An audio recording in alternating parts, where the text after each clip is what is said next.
ساری چیزوں کے اس کو پرہیز ہو گئے. اب یہاں پر یہ دیکھیے کہ اللہ کتنی ڈرانے والی آیت ہے، الہاکم التکاثر، کہ تمہیں کثرت کی ہوس نے غافل کر رکھا تھا. انسان کو کیا معلوم، یہاں تک کہ تم خبروں کو جا ملے. انسان کو نہیں پتا کہ میں مرنے والا ہوں. کوئی بھی انسان اپنے بارے میں یہ نہیں سوچتا کہ میں کل مرنے والا ہوں، میں آج مرنے والا ہوں. انسان کیا سوچتا ہے، ابھی تو زندگی پڑی ہے، ابھی تو انجوائمنٹ باقی ہے، ابھی تو میں اور پیسے کما لوں اور میں انجوائے کر لوں. کیا کرے گا انسان اتنے پیسے جمع کر کے، کیا جہاں آخر میں تو اس کو خبر میں ہی جانا ہے. اور جبکہ ہمیں تو یہ بھی بتا دیا گیا کہ ہمارے محمد صلی اللہ علیہ وسلم کی جو قوم کی جو امت کی جو عمریں ہے 60-70 سال کے درمیان ہوگی. اس کے لیے ہم اتنی محنتیں کر رہے ہیں. اب دیکھیے کہ پہلے زمانے کے لوگوں کی عمریں تو 1000 سال ہوتی تھی، 2000 سال ہوتی تھی، 5000 سال ہوتی تھی. چلو ان لوگوں نے اگر اتنا کما لیا تو وہ یوٹیلائز بھی کر چکے. لیکن یہ دیکھیے کہ کوئی انسان اگر 40 سال 50 سال محنتیں کر کے اتنا کماتا ہے اور جب کما کے وہ بیٹھتا ہے تو اس کے جانے کا وقت آ جاتا ہے. اللہ اکبر. یہ سوچنے کی ضرورت ہے. انسان کو جوانی میں یہ ساری چیزیں نہیں سمجھتی. بس وہ انسان کیا سوچتا ہے، دنیا میں کیسے کماؤں، ایک اسٹیٹس والی لائف ہو، ایک اچھی عیش پسند زندگی ہو، ایک اچھا بنگلہ ہو، ایک اچھی گاڑی ہو. انسان کی ہوس یہی ہے. اور پھر وہ ملنے کے بعد بھی انسان خاموش نہیں بیٹھ جاتا، پھر سوچتا ہے کہ اور میں کیا کیا کما لوں. تو یہاں پر اللہ تعالیٰ فرما رہے ہیں کہ پھر جب تک تو تم خبروں میں جا ملو گے، اور ایسا ہرگز نہیں کہ تو جلد ہی تم جان لو گے.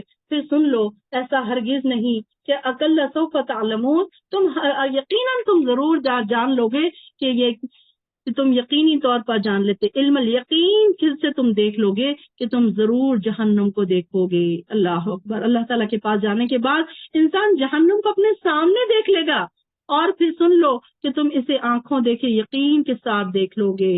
لَتَرَوْنَهَا عَيْنَ الْيَقِينَ. ایک چیز ہوتی ہے علم الیقین، یعنی کہ علم الیقین کیا ہے کہ ہم نے کسی کے منہ سے سنا کہ وہاں پر ایک کوئی چیز پارک کے بارے میں سمجھ لیجیے آپ کہ وہ پارک ہے، بہت اچھا ہے، اچھا ہم سن رہے ہیں خالی. لیکن عین الیقین کیا ہے، ہم نے خود جا کے دیکھا. تو یہاں پر بھی قیامت کو، جہنم کو، جنت کو ہم ابھی کیا سن رہے ہیں، علم الیقین سے ہم محسوس کر رہے ہیں اس کو. ایسی جنت ہوگی، ایسی دوزخ ہوگی، ایسا ڈے آف ججمنٹ ہوگا. یہ ساری چیزیں ہم محسوس کر رہے ہیں کیونکہ ہمارے پاس صرف علم الیقین ہے. ابھی عین الیقین نہیں آیا ہمارے پاس. عین الیقین کب آئے گا؟ قیامت کے بعد.